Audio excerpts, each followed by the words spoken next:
Nggak terasa ya, ini sudah akhir tahun.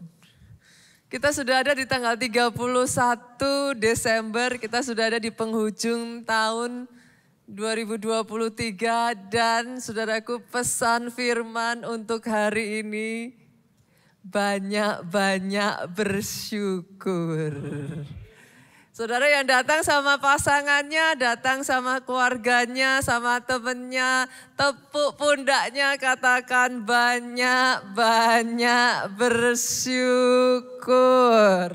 Bersyukur untuk semua yang sudah Tuhan kerjakan dari Januari, dari Februari, dari Maret, April, Mei, Juni, Juli, September, Oktober, November sampai dengan Desember.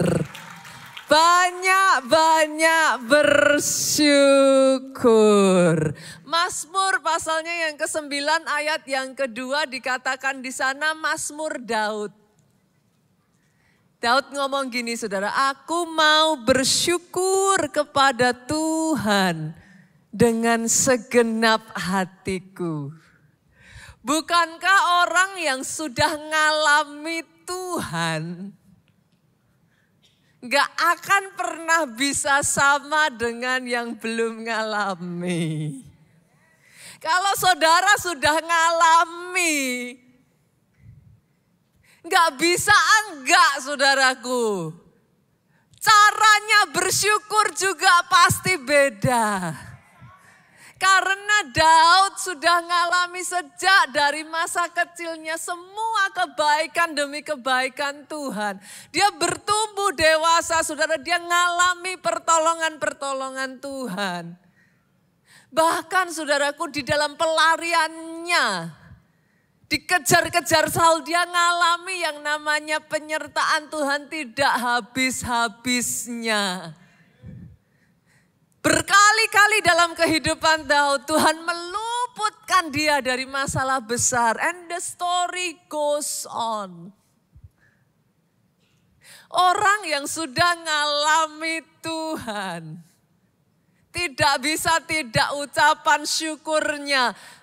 Segenap hati. Sama-sama bersyukur ya saudara, boleh gak sih saya ngomong gini? Jangan setengah-setengah yuk. Pastor memangnya ada bersyukur yang setengah-setengah. Pernah dengar gak sih saudara orang ngomong kayak gini, ya Tuhan baik sih. Tapi sampai sekarang juga gak ditolong-tolong tuh. Pernah dengar gitu gak? Ya Tuhan, saya tahu pastor. Tuhan itu ada, saya tahu Tuhan itu mengasihi saya. Tapi faktanya dalam kehidupan saya kok rasanya seolah-olah saya jalanin hidup ini berat sekali. Pernah dengar begitu ya? Senggol kiri kanan sekali lagi yuk, kali ini katakan yuk. Tutup 2023 ini dengan sungguh-sungguh bersyukur. Syukurnya dengan segenap hati. Dan orang yang sudah ngalami ya seperti Daud, itu sebabnya dia bukan cuma ngomong aku mau bersyukur. Dia ngomong apa? Aku mau menceritakan segala kebaikan Tuhan, keajaiban Tuhan. Orang kalau sudah ngalami nggak bisa enggak, pasti pengennya cerita.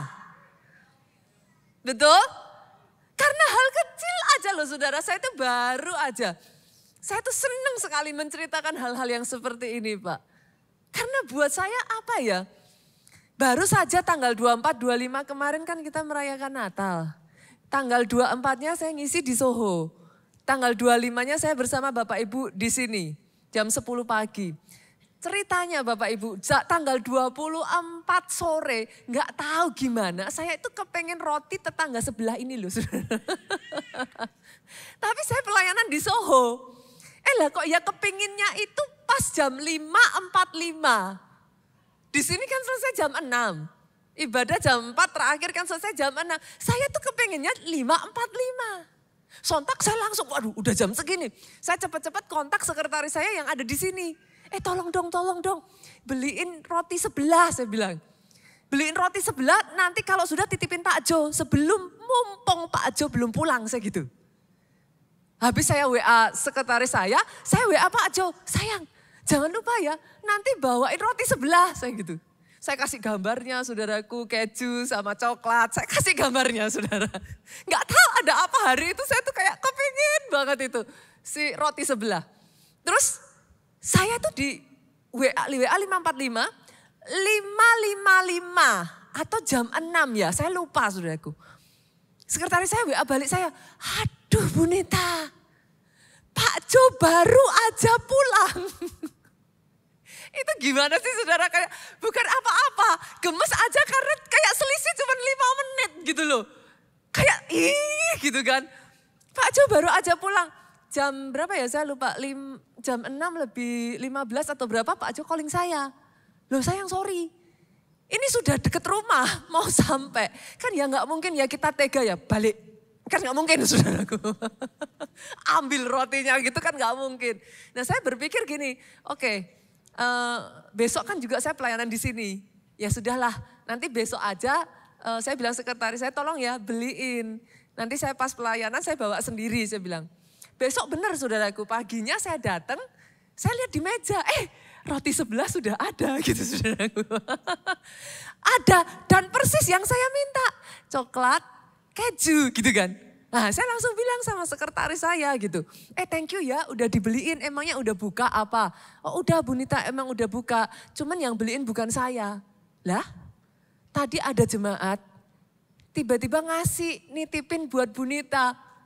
Saya lumer enggak sih saudaraku? Bukan masalah rotinya, bukan masalah ininya gitu. Tapi kok gimana sih? Tuhan itu sesibuk itu loh saudara. Saudara aja punya banyak kesibukan. Ini cuman hal kecil, urusan roti, kampung tengah. Tapi itu pun Tuhan punya waktu loh. Ngurusin yang kecil-kecil yang kita butuhkan. Kalau yang kecil aja dia punya waktu, bukankah kita tenang? Yang besar udah pasti diurusin. Itu sebabnya saudaraku, orang kalau ngalami kebaikan Tuhan, gak bisa loh gak cerita. Poinnya apa pastor? Simple, banyak-banyak bersyukur. Banyak-banyak menyadari kebaikan Tuhan. Sekecil apapun dalam hidupmu. Boleh saya dengar tepuk tangan yang paling meriah. By the way saudaraku, tahukah saudara ketika kau bertepuk tangan, kau bukan bertepuk tangan untuk saya. Ketika kau bertepuk tangan, sesungguhnya engkau sedang berkata kepada Tuhan, Tuhanku ajaib, Tuhanku hebat. Tuhanku baik. Boleh lihat kiri kanan dan katakan, gak dosa kok tepuk tangan. Sejak kapan tepuk tangan dosa? Justru di tempat ini kita mau ucapan syukur kita naik kepada Tuhan lewat sorak-sorai. Tepuk tangan kita bilang haleluya. Itu bentuk di mana saudara sebenarnya memuji Tuhan itu dahsyat. Dan hebatnya saudaraku, dari Daud ini, dia itu sudah dari kecilnya.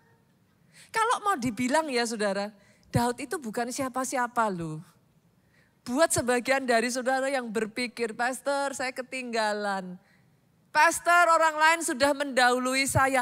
Daud tadinya bukan siapa-siapa. Dia anak yang cuman dipercaya 2-3 ekor kambing domba. Apa artinya nothing Pak? Sampai dengar ini. Saya berkatakan atas hidup saudara. Dalam hidup saudara masing-masing. Satu demi satu tanpa terkecuali. Akan ada momen yang Tuhan berikan dalam kehidupan saudara yang tidak akan pernah saudara duga dan sangka. Momen yang dari Tuhan itu akan datang. Dan tiba-tiba ketika dia datang, saudaraku sama seperti Daud. Samuel diutus. Ketika momen itu datang, dimanapun engkau berada, He will locate you. Dia akan mencari engkau tidak peduli engkau bersembunyi di mana, keadaanmu seperti apa, He will locate you. Dan sekali dia menemukan saudara, sama seperti Daud, Samuel menumpangkan tangan ke atas Daud. Dari situlah dimulai era mujizat atas hidup Daud. Pastor, what do you wanna say? Jangan remehkan penumpangan tangan, saudaraku. Nanti tanggal 7, seperti biasa di awal tahun gereja kita akan selalu mengadakan, saudaraku, ibadah pembukaan tahun. The first Sunday of the year. Dan di momen itu justru nanti semua jemaat akan maju ke depan, kita akan berdoa. Jangan remehkan. Termasuk ya saudaraku, jangan buru-buru pulang. Boleh nggak kita create culture seperti itu di keluarga Allah? Jangan buru-buru pulang, terima doa berkat terlebih dulu. Karena begitu Daud diberkati oleh Samuel, saudara. Waktu berjalan ya, tiba-tiba kesempatan demi kesempatan demi kesempatan itu berdatangan. Goliat menantang Israel dan dengar baik, banyak kali masalahmu adalah kesempatanmu. Come on, itu sebabnya kembangkan hati yang bersyukur. Banyak-banyak bersyukur. Banjiri Tuhan dengan ucapan syukur. Karena bahkan kesempatan bisa jadi mahkota dalam kehidupan saudara. Masalah diubah jadi kesempatan yang mendatangkan mahkota. Itu yang terjadi buat Daud. Di tengah tantangan Goliat, Tuhan pakai Daud. Tuhan pakai Daud mengalahkan Goliat. Sampai akhirnya saudaraku, gara-gara mengalahkan Goliat, Daud yang tadinya nobody, diangkat jadi anaknya raja loh. Menantunya raja loh. Dari menantunya raja diberikan gelar kepahlawanan. Orang menyanyikan tentang Daud. Saul mengalahkan beribu-ribu. Daud berlaksa-laksa. Tiba-tiba karirnya Daud melonjak begitu rupa, saudaraku. You never know. You never know. Satu hal yang saya ingin sampaikan di akhir tahun ini, saudara. Jangan jadi orang yang susah bersyukur. Banyak-banyak banjiri Tuhanmu dengan ucapan syukur. Karena yang namanya bersyukur itu state of heart. Saya buktiin saudara. Kita buka ya, Lukas pasalnya yang ke-17. Kisah dari 10 orang kusta. Lukas 17 ayatnya yang ke-12 sampai 18. Ketika ia memasuki suatu desa, datanglah 10 orang kusta menemui dia. Yang ketemu Yesus berapa sudah? 10 orang kusta. Dan ayat ini ngomong, nah ini perhatikan. Mereka tinggal berdiri agak jauh. Setiap ayat ditulis itu ada artinya. Jangan dilewatkan. Pernahkah saudara berpikir kenapa mereka tinggal berdiri agak jauh? Zaman itu saudaraku, kalau saudara kena penyakit kusta, saudara itu diasingkan dari masyarakat. Beda dengan keadaan sekarang. Kusta itu penyakit yang mematikan di zaman itu dan penularannya sangat cepat saudaraku. Itu sebabnya orang yang terkena penyakit kusta nggak akan boleh bersosialisasi di masyarakat. Dan nggak seperti sekarang saudaraku, zaman itu orang yang sakit kusta itu nggak boleh pakai baju seperti saudara gini. Bajunya dibedakan, ada seragamnya. Untuk menunjukkan ini orang sakit kusta, jangan dekat. Itu sebabnya mereka ngomong sama Yesus, mereka tinggal berdiri agak jauh, itu sebabnya harus teriak. Karena Yesus gak bisa dengar. Mereka teriak apa? Guru, kasihanilah kami. Yesus memandang mereka dan berkata, pergilah perlihatkan dirimu kepada imam-imam. Kok aneh? Mereka mintanya apa? Disembuhkan. Yesus gak tumpang tangan, Yesus gak sentuh, Yesus cuma ngomong, pergi. Ketemu sama imam-imam, bolehkah saya katakan ini saudaraku? Ada saatnya enggak segala sesuatu itu harus diunyeng-unyeng dulu saudara. Oh yang mengerti katakan amin. Seringkali itu adalah sikap hati kita percaya dan kita ambil. Belajar taat instruksinya Tuhan. Sekalipun enggak masuk akal. Mereka mengikuti instruksi Yesus, mereka berjalan, mereka mencari para imam. Kenapa? Karena zaman itu saudaraku, Mereka itu kalau kena kusta, imam akan memberikan kayak semacam surat bahwa orang ini kena kusta, diasingkan, gak boleh ada di masyarakat, mereka disingkirkan. Untuk mereka dinyatakan tahir, nah ini, untuk mereka dinyatakan tahir, mereka harus dapat persetujuan dari imam. Tahir itu bahasa zaman itu, saudara. Kalau zaman sekarang, misalkan kemarin saya cerita, anak saya tulis WA gitu. Panjang lebar, cuman dijawab IDK gitu kan, saudaraku. I don't know. Itu adalah bahasa gaul sekarang.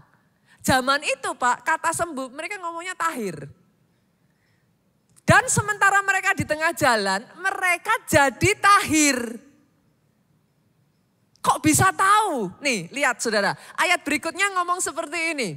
Ayat 15, seorang dari mereka melihat bahwa ia telah sembuh. 10 orang jalan bareng, 1 orang melihat dirinya sembuh. Terus dia kaget. Dia ngomong, aku sembuh. Menurut saudara loh, yang lainnya tahu nggak kalau sembuh? Pasti, itu ribut saudaraku. Nggak mungkin 1 orang tahu, yang 9 nggak tahu, omong kosong. Tapi lucunya ayat ini ngomong, dia tahu, dia telah sembuh, dia kembali. Dia sudah sembuh loh. Dia kembali, dia memuliakan Allah dengan suara nyaring, tersungkur di depan kaki Yesus, mengucap syukur kepadanya, dikasih tulisan jelas orang itu adalah seorang Samaria. Kenapa saudara? Karena zaman itu orang Yahudi dan orang Samaria itu enggak berteman. Saudara akan sering mendengar Yesus ngasih perumpamaan tentang orang Samaria. Masih ingat orang Samaria baik hati? Nah, kenapa Tuhan Yesus kasih contoh orang Samaria baik hati? Tuhan Yesus kepengen ngomong ini loh, orang asing aja tahu. Masih ingat kisah Yesus ketemu wanita di Samaria di pinggir sungai, sumur? Masih ingat saudaraku? Itu pun orang Samaria. Itu sebabnya pada saat itu muridnya melarang Yesus. Kenapa? Orang Yahudi dengan orang Samaria enggak berteman. Di kisah ini sekali lagi dicatat dengan jelas orang itu adalah seorang Samaria.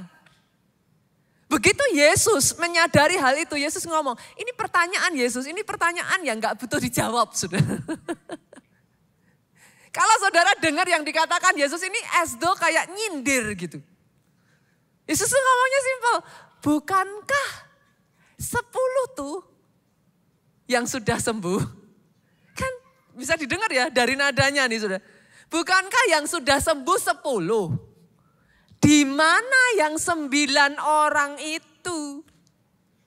Yesus ngomong, tidak adakah di antara mereka yang kembali untuk memuliakan Allah selain daripada orang asing ini? Dengan kata lain Yesus ngomong, orang asing aja tahu terima kasih.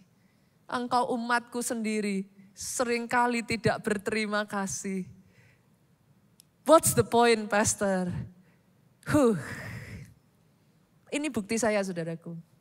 Ucapan syukur itu bukan masalah, saudara sudah terima atau belum terima. Itu sikap hati. Sudah terima aja. Kalau sikapnya hati memang gak ada ucapan syukur, lupa tuh.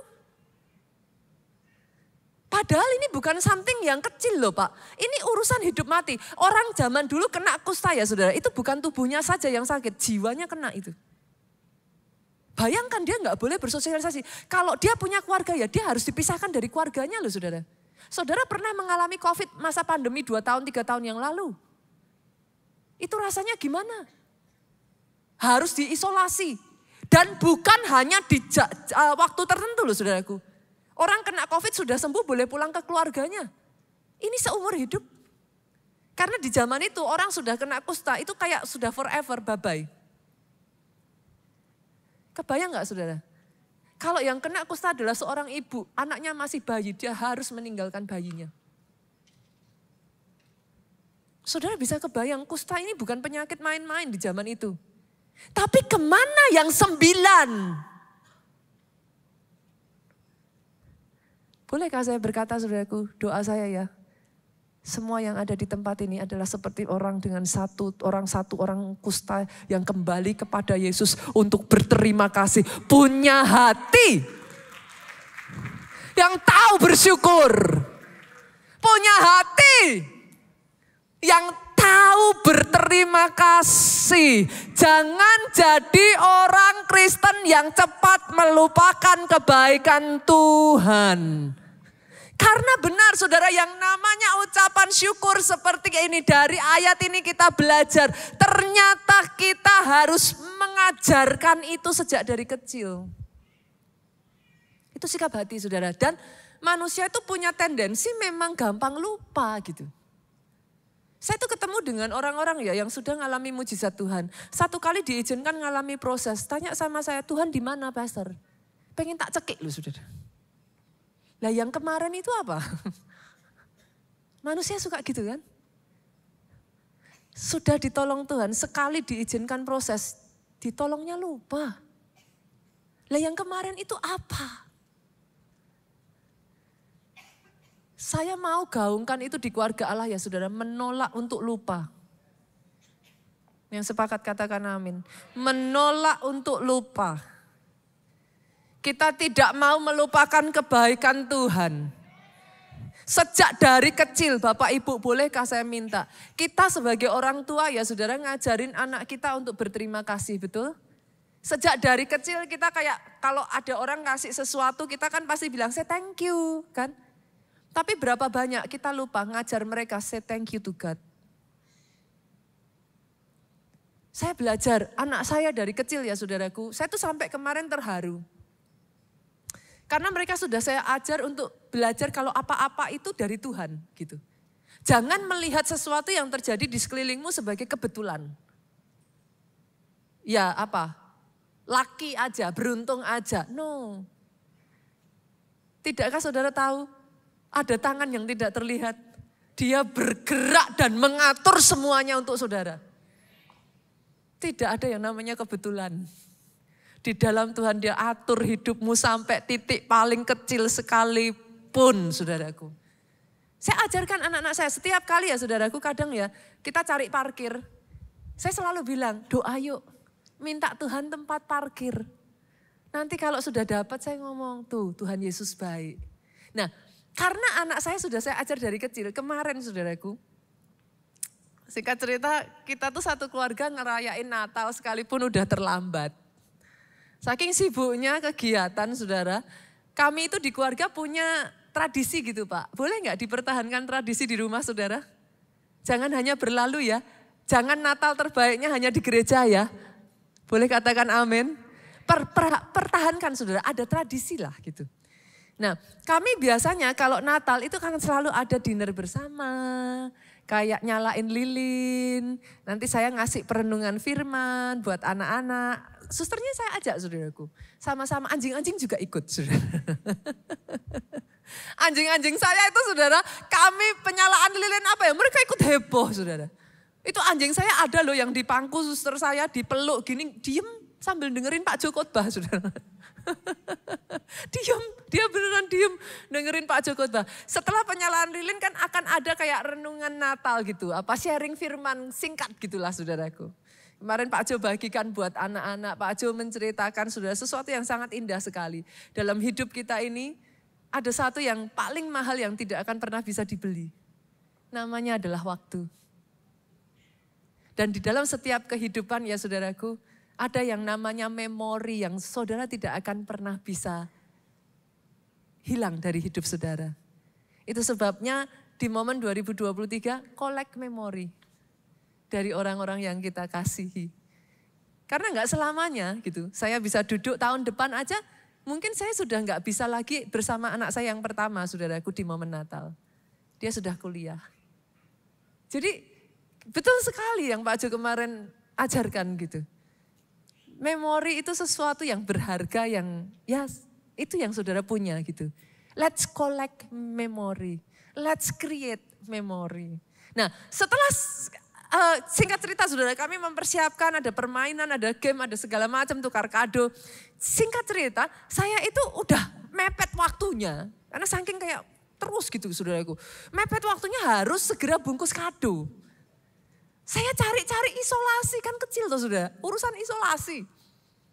Isolasi saya habis. Waduh, apa? Saya cari, akhirnya ketemu 1 biji. Aduh, udah lega saudaraku, puji Tuhan ketemu 1 biji. Ketemu 1 biji, mau saya bungkus, saya masih ke sana, masih ke sini. Ibu-ibu pernah nggak kayak gitu?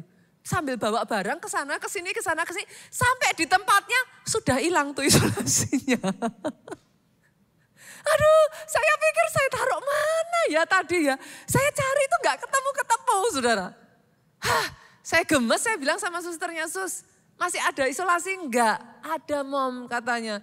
Tapi ketika dibawa, sudah tahu isolasi itu kalau udah mau habis, itu kan tinggal segulung terus habis itu kertas itu loh, saudaraku. Aduh, saya ngeliat ini apa cukup, udah gak cukup. Saya bilang, Sus, gak cukup. Aduh, udah gak punya lagi loh, Mom. Saya bilang sama anak saya, Jen, Mom tolongin dong, cariin isolasi Mom. Sudah tahu gak? Datang dia bawa isolasi kan. Saya pikir isolasi saya terus dia bilang apa, saudara? Tuhan Yesus baik, Mom. Saya kaget dulu. Anak ini bisa bilang, Tuhan Yesus baik, Mom. Tadi waktu Jen disuruh Mom, Roh Kudus ingatkan Jen. Saya pikir kok bahasanya kok rohani banget ya.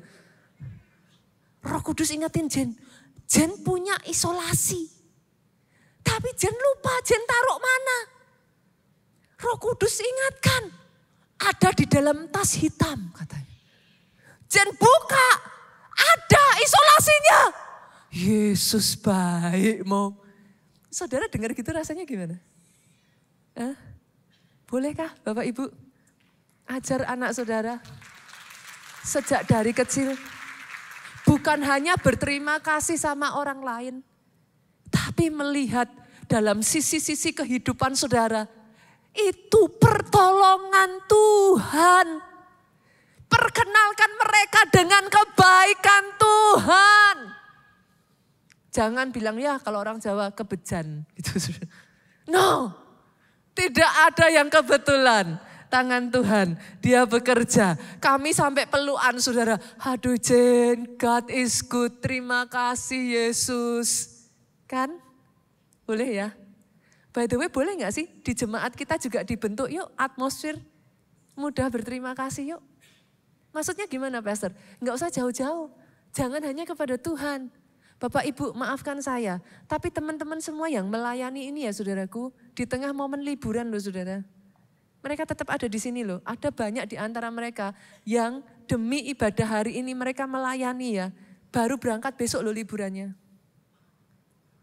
Dan by the way maafkan saya, semuanya ini dilakukan volunteer loh, mereka tidak dibayar Bapak Ibu. Boleh gak sih jemaat halo, kalau tidak ada orang-orang yang melakukan semuanya ini. Teman-teman worship leader di sini, singer, WL, mereka belum pergi. Ibadah bisa berjalan dengan baik karena ada orang-orang yang melayani. Boleh nggak sih sekali-kali? Karena kadang saya sering lihat jemaat kalau keluar dari pintu saudara, langsung gini aja saudara. Kadang kalau pas saya ikut nemenin di depan terima tamu ya saudara, saya selalu bilang, God bless you, biar dilihat gitu saudaraku. Nanti nengok, oh God bless you Pastor. Boleh gak sih sekali-kali saudara keluar, lihat teman-teman yang bertugas katakan, Bu kok cantik sekali hari ini. Make the day. Boleh? Banyak-banyak sekali waktu saudara lewat di tempat teman-teman soundman, teman-teman yang pegang kamera, say thank you to them. Mereka sudah melakukan yang terbaik. Kalau enggak yang di belakang saudara lihat saya kayak semut. Kalau ada ini kan enak toh saudaraku. Yang mengerti amennya yang paling keras. Yang mengerti amennya boleh lebih keras lagi. Tepuk tangannya boleh yang mulia buat Yesus Tuhan kita.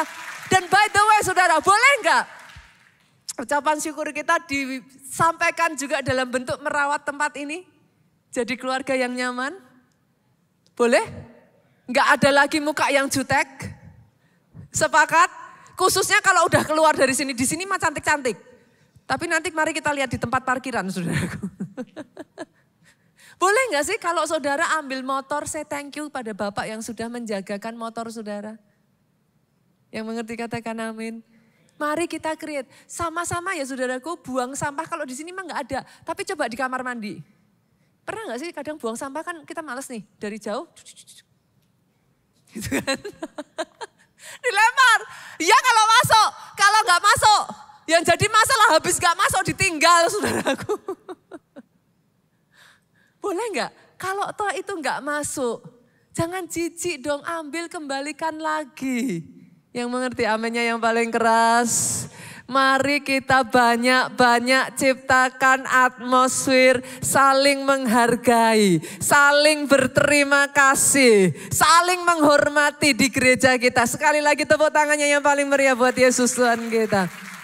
Bahkan saudara di momen penghujung tahun 2024 ini saya mewakili Gembala Sidang. Saya ingin mengucapkan terima kasih kepada seluruh pelayan Tuhan di tempat ini, seluruh leader, seluruh KKS. Saya ingin mengucapkan terima kasih kepada seluruh jemaat yang sudah setia, yang mau bersusah-susah bahkan di momen akhir tahun seperti ini. Tetap beribadah, boleh gak sih tepuk tangan buat kita semua yang ada di tempat ini. Tepuk tangannya sekali lagi yang paling meriah buat Yesus Tuhan kita. Lihat kiri kananmu dong, sekalipun gak kenal depan belakang, katakan thank you ya. Sudah jadi tetangga duduk saya. Mari kita kembangkan saudaraku. Kenapa? Karena orang yang tahu berterima kasih dalam hal yang kecil, bisa berterima kasih dalam hal yang besar.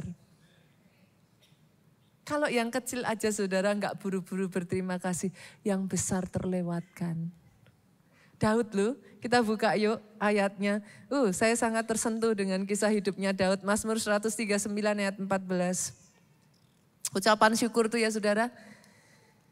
In the end adalah dari hati kita saudaraku. Mazmur 139 ayat 14. Aku bersyukur kepadamu oleh karena kejadianku dahsyat dan ajaib. Ajaib apa yang kau buat dan jiwaku benar-benar menyadarinya.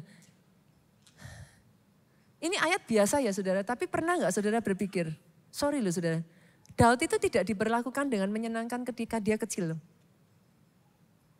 Dan pembedaannya tuh terlalu kentara.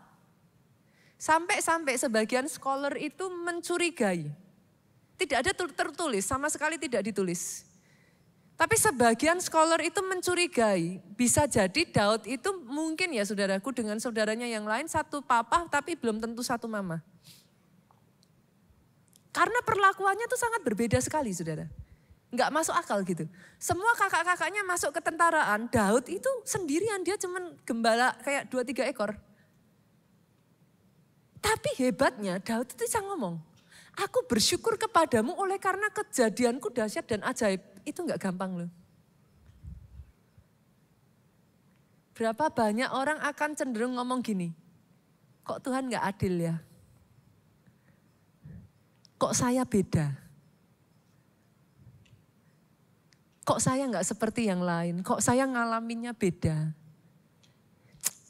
Saya kalau boleh ngomong gini saudara, sudut pandang kita akan menentukan hasil akhir. Karena apa yang kau lihat akan menentukan apa yang kau dapatkan. Bagaimana caramu melihat dirimu? Kalau kau melihat pastor saya ini bukan siapa-siapa, saya orang kecil, saya nggak bisa apa-apa. That's it. Tapi ketika kau bisa melihat dalam diriku ada keajaiban Tuhan, dahsyat caraku dibentuk. Aku orang yang spesial. Aku dibedakan Tuhan karena ada maksud Tuhan yang ajaib. Karena Tuhan punya rencana. Sudut pandang kita menentukan hasil akhir. What you see is what you get. Pertanyaannya, what do you see? Daud anak yang dibedakan. Daud anak yang diperlakukan tidak adil. Tapi dia tidak pernah melihat dirinya sebagai orang terbuang. Sudut pandangnya membuat setiap kali dia memetik kecapinya, dia berkata, engkau baik Tuhan. Pertanyaan saya, what do you see in your life, Pak? Tuhan gak pernah tolong saya pastor, ya kayak ginilah hidup pastor, saya harus berjuang sendiri pastor. Apa-apa saya lalui sendiri pastor, saya gak punya siapa-siapa pastor. Is that what you see? Atau kau bisa melihat sama seperti Daud? Bahkan dia yang diperlakukan dengan tidak adil. Dia mensyukuri kejadiannya. Dia mensyukuri keadaannya. Dia mensyukuri hidupnya. Doa saya 2023 ini masuk ke 2024. Engkau bisa melihat 2024mu adalah tahun yang terang benderang. Tahun yang penuh anugerah. Tahun yang penuh penyertaan Tuhan. Tahun yang diurapi. Ucapan syukur saudaraku. Perhatikan ini. Ucapan syukur akan membuat engkau melihat dengan cara yang berbeda. Dan hebatnya Daud ya saudara, bukan hanya itu. Gimana sih? Dia tuh bukan cuman kayak ngajar dirinya sendiri. Saya tuh paling suka dari Daud tuh dia tuh ngerinya ya saudara. Begitu dia diangkat jadi raja. Dia yang tadinya suka nyembah, sekarang dibuat pondok Daud. Seluruh rakyatnya nyembah Tuhan. Dia yang tadinya orangnya gampang berterima kasih. Seluruh rakyatnya diajar berterima kasih loh saudara. Loh pastor, kenapa bangsa Israel perlu diajar berterima kasih? Loh baca tuh Keluaran saudaraku. Bangsa Israel tuh bangsa yang paling tegar tengkuk. Dikit-dikit ngomel. Benar kan? Saudara lihat aja, negatif, always negatif. Kurang apa loh Pak? 10 tulah. Saudara ngelihat satu mujizat aja. Yang dilakukan pada zaman itu sudah kayak, ini 10 loh Bu. Kurang pembuktian apa? Masih ngomel tuh. Nih poinnya ini saudara. Ucapan syukur itu sikap hati. Bukan sudah dapat atau belum dapat. Orang yang sudah dapat pun bisa kok enggak bersyukur. Itu poinnya.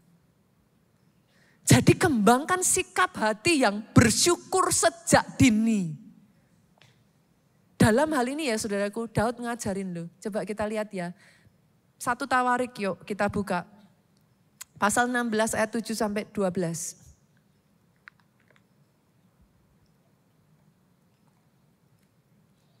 Kemudian pada hari itu juga, maka Daud untuk pertama kali menyuruh Asaf, diajarin saudaraku. Dan saudara-saudara sepuaknya menyanyikan syukur bagi Tuhan, diajarin. Ayat 8, bersyukurlah kepada Tuhan, panggillah namanya, perkenalkanlah perbuatannya di antara bangsa-bangsa. Daud itu ngomong sama Asaf, bermazmur, yuk nyanyi. Kadangkala saudaraku, saya itu menemukan dari jemaat pun, kita perlu belajar loh Bapak Ibu. Pernah nggak kadang lihat sesama atau di sini yang baru pertama kali hadir nggak usah angkat tangan. Kadang yang lain nyembah, angkat tangan. Ada loh yang cuman gini. Betul? Kenapa? Kita mau belajar sama-sama saudara. Harus belajar.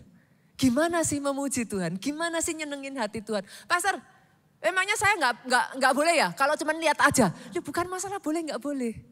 Saudara datang ke sini karena siapa? Tuhan toh. Sama-sama datang nyenengin hati Tuhan dong. Yang sepakat katakan amin. Jadi bukan masalah salah nggak salahnya saudaraku. Tapi ayo sama-sama kita belajar. Gimana pastor? Nah ini lihat saudara ayat 9. Bernyanyilah baginya. Waktu nyembah, waktu yang lain nyanyi jangan diem. Ayo nyanyi sama-sama. Bermazmurlah baginya. Kalau pas penyembahan saudaraku. Yang bisa bahasa roh, kok berbahasa roh irama kasyata karala, kok berbahasa roh. Atau kalau enggak bermazmur, Tuhan engkau baik Tuhan.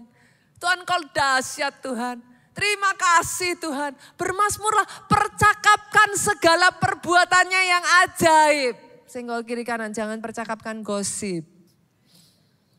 Percakapkan segala perbuatannya yang baik. Kita lanjutkan ayat ini coba saudaraku, ayat yang 10. Bermegahlah di dalam namanya yang kudus. Biarlah bersuka hati orang yang mencari Tuhan. Jangan datang sambil sedih. Sama-sama ada masalah, sama-sama ada mungkin hal-hal yang tidak mengenakkan. Bersukacitalah. Bahkan dikatakan ingatlah perbuatan ajaib yang dilakukannya. Tahukah saudara salah satu cara kita bersukacita? Ingat-ingat tuh semua pertolongan Tuhan dalam hidup kita. Kalau engkau sudah mulai down, engkau ngerasa aduh kok hidupku kayak gini ya. Ingat-ingat segala kebaikan Tuhan. Ingat-ingat semua mujizat-mujizatnya. Tapi jangan lupa, Tuhan suruh ingat-ingat penghukuman yang diucapkannya. Maksudnya gimana Pastor? Loh Tuhan tuh ajaib, bukan cuma mujizat yang disuruh ingat tuh saudara. Penghukuman tuh gimana? Ketika kita salah, kita diizinkan ngalami, ada punishment-nya. Tuhan ngomong, ingat, jangan dilakuin lagi. Amazing ya, amazing ya. Kenapa Pastor? Kenapa attitude seperti ini harus dikembangkan? Karena mujizat, ucapan syukur kita ini menarik, melipat gandakan mujizat berikutnya. Oh benar saudaraku, ucapan syukurmu akan melipat gandakan mujizat. Kok bisa Pastor? Lo bisa. Tahun depan, saya spill dulu ya. Tema gereja kita tahun depan saudaraku, The Year of Great Multiplication. Salah satunya saudara, ayatnya ngomong kayak gini, lihat yuk. Kita buka, Ibrani 13 ayat 15. Ini kuasa ucapan syukur. Sebab itu marilah kita oleh karena Tuhan, oleh karena Dia besar, senantiasa mempersembahkan korban syukur kepada Allah. Saya tertarik dengan kata senantiasa saudara. Yang namanya senantiasa itu seminggu sekali, sebulan sekali, selalu katanya tadi saudara. Again and again and again and again. Saya tuh biasakan ya dalam hidup saya ya saudaraku. Gimana ya? Orang rumah saya tuh udah tahu, saya tuh paling senang dikit-dikit naik mobil gitu ya. Tuhanku baik, Tuhan selalu baik. Kapan sih Tuhanku gak baik? Tuhan selalu baik dalam hidupku. Itu kata-kata yang sudah kayak jadi apa? Habit gitu. Mau ngalami seperti apapun, saya terlalu terbiasa ngomong seperti itu. Terima kasih Tuhan, Tuhanku baik, Tuhan selalu baik. Kapan Tuhan gak baik? Dan ajaibnya ya, saya tuh merasakan saudara. Setiap kali saya mengatakan itu, bahkan ketika belum terjadi apa-apa. Ada saja tuh pertolongan Tuhan tuh. Bahkan saya ngalami yang tidak baik sekalipun, diubah Tuhan. Loh kadang-kala tuh dikit-dikit jangan nyalain Tuhan saudara. Kadang kitanya loh yang sering salah. Kayak saya pernah cerita sama saudara. Saya tuh beli tiket, pergi ke Bali. Semua saya beliin. Giliran suster saya, lah kok ya pas.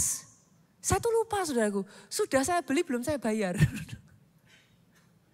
Saya pernah ceritakan kisah ini kok. Sudah saya beli belum saya bayar. Lah itu salahnya siapa? Pasti berani ngomong Tuhan, kenapa Tuhan izinkan kayak gitu? Udah tahu kitanya salah kok. Kadang orang Kristen kan sukanya gitu, dikit-dikit Tuhan yang salah. Udah tahu kitanya yang lupa, gak kita bayar. Puji Tuhannya saudaraku, pesawatnya hari itu full book semuanya. Ajaibnya lagi, anak saya karena ujian, satu orang gara-gara dia ujian dikabari mendadak gurunya, dia gak bisa berangkat. Tiketnya dipakai suster saya. Dan karena itu tiket yang berbeda nama gak bisa ditukar. Secara aturan tetap gak bisa, itu tiket harus dilepas. Padahal begitu tiket dilepas itu sudah umum. Boleh diambil orang lain cepet-cepetan saudara. Ketika saya ngalami itu, saya nggak langsung panik, saya nggak langsung ngomong sama suami saya cuma ngomong terima kasih Tuhan. Tuhanku selalu baik. Bahkan ketika pintu tertutup, Tuhanku selalu baik. Tuhan sanggup buka jalan. Saya ditemukan dengan orang-orang baik yang membantu saya semua prosesnya berjalan dengan lancar. Saya tidak terkena biaya apapun sedikit pun. Dikembalikan dan namanya bisa diganti ke nama suster saya. Saudaraku. Boleh kita kasih tepuk tangan. Ucapan syukurmu memultiplikasikan mujizat atas hidupmu. Banyak-banyak ucap syukur. Dan perhatikan ini saudaraku, perhatikan ini. Lihat, cara Yesus melipat gandakan mujizat. Kita lihat, Lukas 9 ayat 16 sampai 17. Lihat ini saudara. Setelah itu ia mengambil 5 roti dan 2 ikan itu. Berapa? 5 roti, 2 ikan. Boleh gak lihat ke depan dulu Bapak Ibu? 5 roti kalau kita di orang Indonesia anggaplah itu nasi gitu ya. 5 roti itu nasi, 2 ikannya lauk lah ya. Kira-kira bisa ngasih makan berapa orang ya? Berapa? Ya kalau satu ikan, 1 orang ya cuma 2 gitu kan saudaraku. Kalau ini nasinya ada 5, ikannya 2, kalau mau berbagi ya diparuh-paruh 4 gitu kan saudaraku. Ya katakan saya taruh 3-4 orang, masuk akal ya? Masuk akal. 3-4 orang, compare 5.000 laki-laki, belum wanita, belum anak. Lebih dari 10.000, bisa 15.000 saudaraku. Menurut saudara, 5 orang tadi itu, hanya 3-4 orang tadi itu saudara. Sedikit apa banyak? Tapi lihat Yesus, dengan yang sedikit yang ada di tangannya, apa yang dia kerjakan? Ia menengadah ke langit. Saya nggak tahu yang ada di tangan saudara sedikit atau banyak, tapi dengan sedikit pun menengadahlah ke langit. Lihat kepada Bapakmu. Dan dengar saudara, ini yang Yesus lakukan, dia ucapkan berkat. Jangan sekali-kali kau lihat apa yang ada di tanganmu dan kau bilang gini, cuman kayak gini, bisa apa, cuman sedikit begini, mana bisa bersaing. Dengan yang sedikit yang ada di tanganmu, menengadahlah ke atas. Ucapkan berkat, terima kasih Tuhan, Engkau mencukupkan. Engkau yang memberkati, Engkau yang mengadakan yang tidak ada jadi ada. Dan ketika Yesus lakukan itu, lihat saudara. Dia memecah-mecahkan roti itu, memberikannya kepada murid-muridnya supaya dibagikan kepada orang banyak. Apa yang terjadi?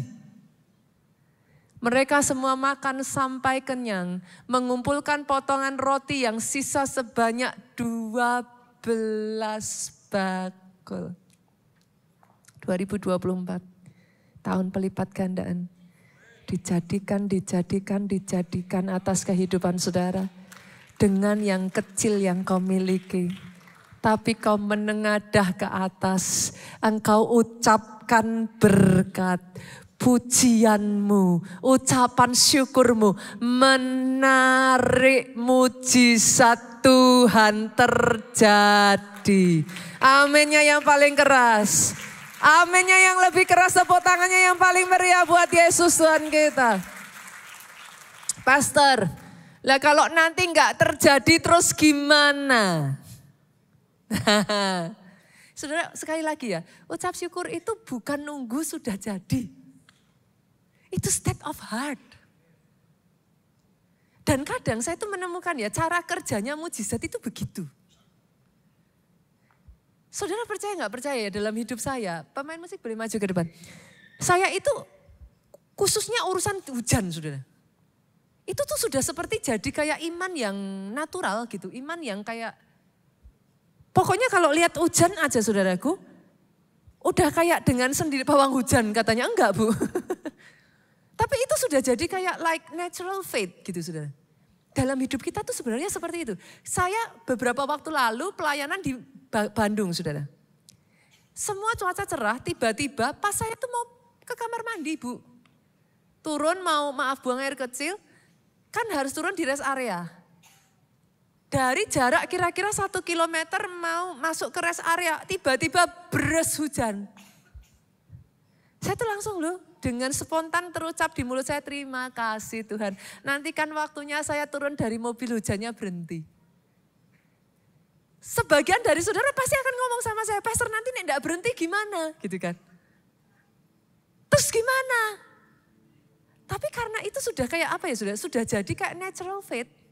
Itu sudah kayak, saya bahkan gak mikir hujan itu gak akan berhenti gitu. Jalan aja, udah jalan, bahkan ya saudaraku, saya tuh ngomong sama suami saya, udah gak apa-apa nanti lah berhenti saya bilang. Pokoknya tepat saya keluar dari pintu, hujannya berhenti saya bilang.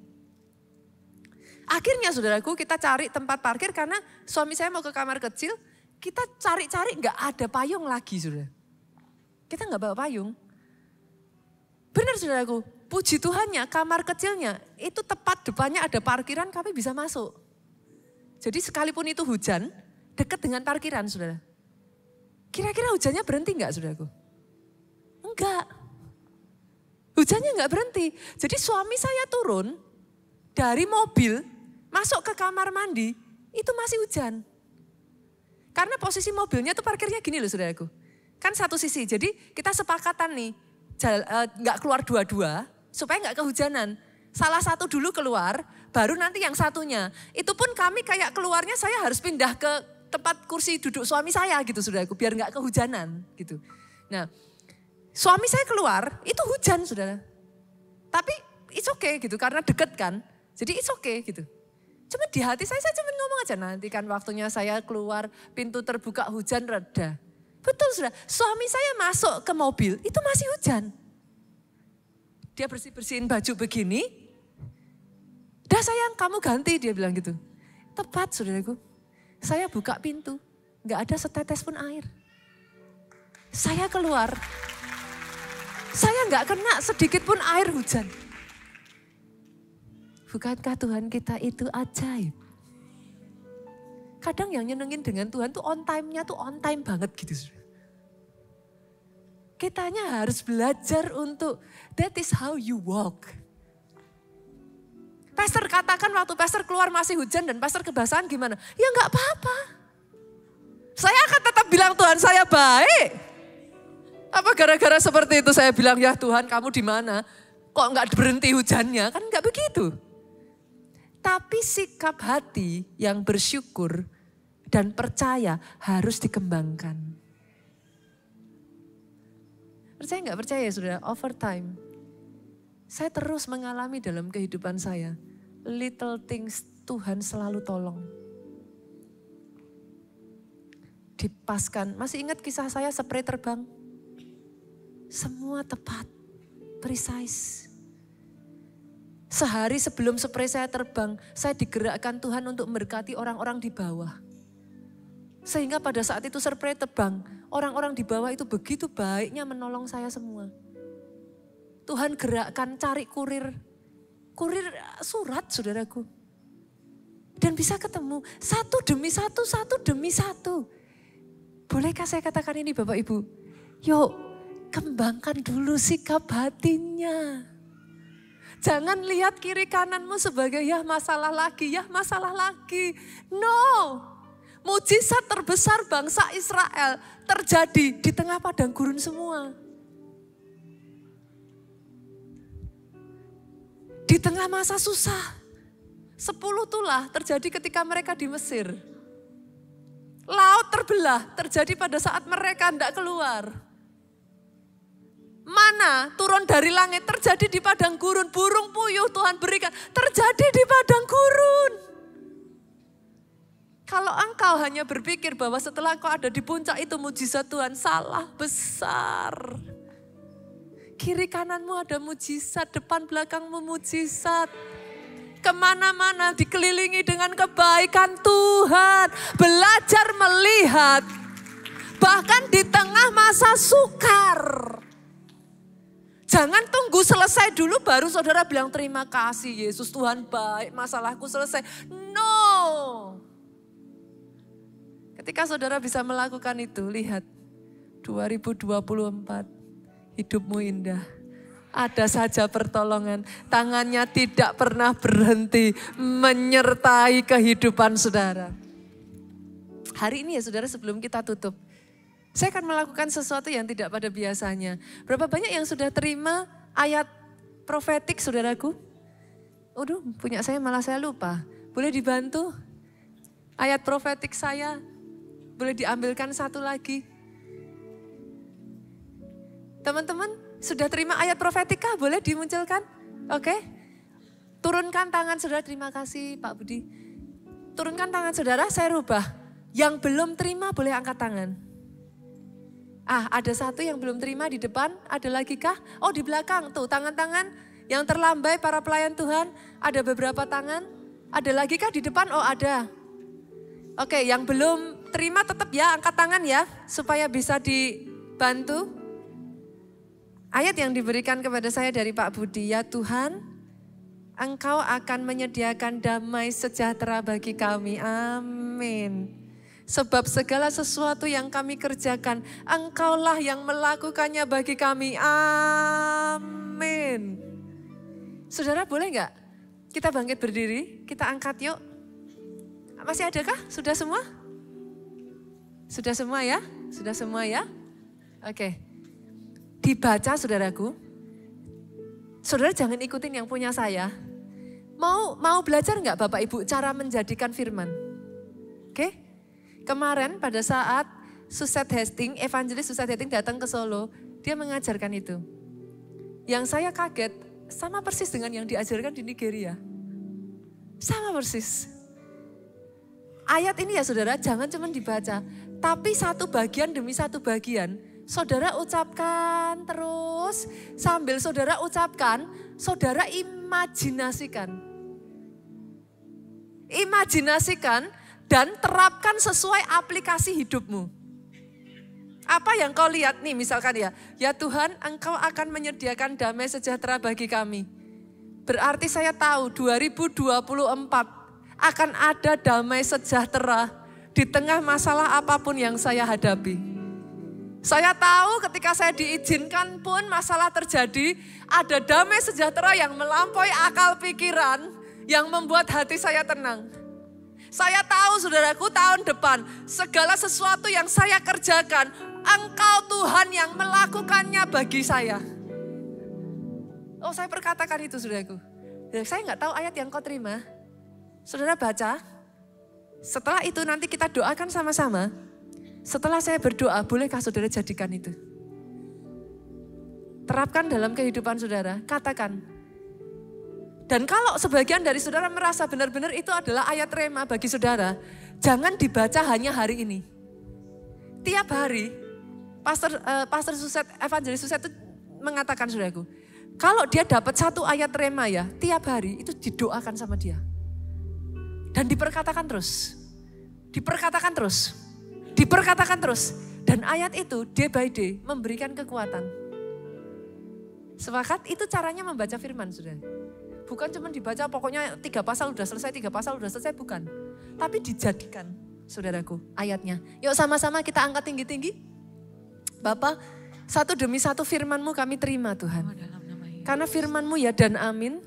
Langit dan bumi boleh goncang, tapi firman-Mu tinggal tetap. Amin. Kami terima Tuhan. Yes. Kebenaran firman ini dijadikan atas kehidupan kami pribadi lepas pribadi. Amin. Saudara ambil waktu, saudara dijadikan atas kehidupan saudara.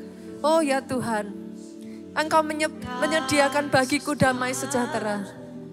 Ya Tuhan, Engkau yang menyediakan. Damai sejahtera itu bukan dari dalam diriku sendiri, tapi Engkau menyediakannya di saat aku membutuhkan.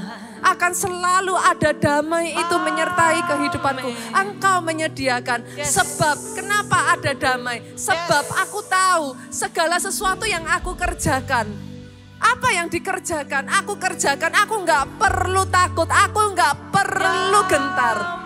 Engkau yang mengerjakannya bagi kami. Engkau yang melakukannya atas hidupku. Engkau yang menyelesaikannya bagi aku. Itu caranya saudaraku. Itu caranya saudara. Itu cara saudara memperkatakan ayat itu. Tahun ini dikerjakan atas hidup saudara. Amin. Yang membuat saudara bisa berkata, dengan apa akan ku balas segala kebaikanmu, segenap hatiku menyembah Yesus. Ku bersyukur padamu, dengan apa kan ku balas segala kebaikanmu. Segenap hatiku, segenap hatiku menyembah Yesus. Amin. Dengan segenap hatimu saudaraku katakan, dengan apa akan ku balas segala kebaikanmu. Terima kasih Tuhan. menyembahmu Yesus. Ku bersyukur padamu, dengan apakah ku balas. Sepanjang tahun ini Tuhan, ucapan syukur, ucapan syukur, ucapan syukur. Segenap hatiku menyembahmu Yesus. Ku bersyukur padamu, segenap hatiku. Terima kasih Tuhan. Oh Lord God. Yang terakhir yang katakan, segenap hatiku menyembahmu Yesus. Yes Lord. Ku bersyukur padamu selamanya.